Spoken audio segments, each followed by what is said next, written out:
ایک دفعہ کا ذکر ہے، کسی جنگل میں ایک ٹونی چڑیا رہتی تھی۔ ٹونی چڑیا کو بھوک لگی تو وہ اپنے گھونسلے میں کھانا تلاش کرنے کے لیے گئی۔ جیسے ہی وہ اپنے گھونسلے کے اندر گئی، اس نے دیکھا وہاں پر کوئی کھانا موجود نہیں تھا۔ بھوک کے مارے اس کا برا حال تھا۔ وہ بیچاری بھوک سے نڈھال ہوتی ہوئی باہر آ گئی اور سوچنے لگی، میں جنگل میں کوئی کھانا تلاش کر لیتی ہوں اپنے لیے۔ ایسا کہتے ہوئے وہ جنگل کی طرف چل دی اور وہاں جا کر کھانا تلاش کرنے لگی۔ اڑتے اڑتے اسے کافی دیر گزر چکی تھی، لیکن اسے کوئی کھانا بھی نہیں مل سکا۔ وہ بیچاری بہت پریشان ہوئی اور سوچنے لگی کہ اب میں کیا کروں، اب اپنی بھوک کو کیسے مٹاؤں، کھانا کہاں سے کھاؤں گی۔ وہ یہ سب سوچ ہی رہی تھی کہ وہ جھیل کے کنارے پہنچی۔ چڑیا بہنا، میں بہت پریشان ہوں۔ جنگل میں باز آئے ہوئے ہیں، وہ کسی کو بھی اندر نہیں جانے دے رہے، اور میرا وہاں گھر ہے، بچے پریشان ہو رہے ہوں گے۔ مجھے کوئی سمجھ نہیں آ رہی میں کیا کروں۔ میں نے بہت کوشش کی لیکن انہوں نے مجھے اندر نہیں جانے دیا۔ اب میں بہت پریشان ہوں، کوئی سمجھ نہیں آ رہی کیا کروں۔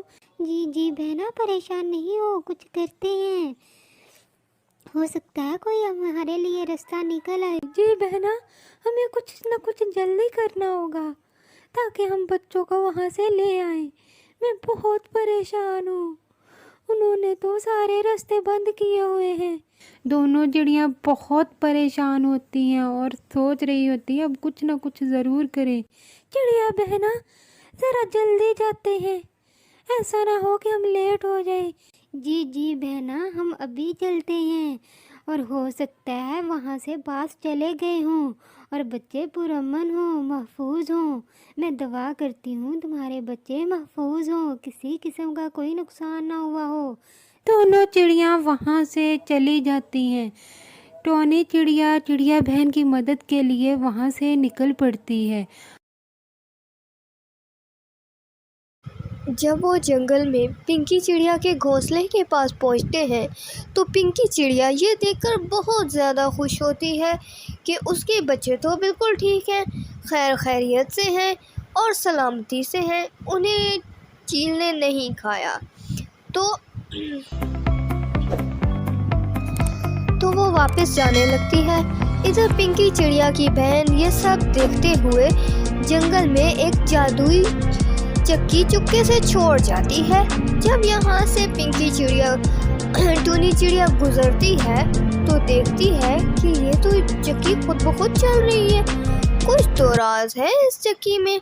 لہٰذا وہ چکی اپنے گھر لے آتی ہے اور اسے چلاتی ہے، بہت سارا کھانا نکلتا ہے، وہ اپنے گھر میں بہت سارا کھانا جمع کر لیتی ہے۔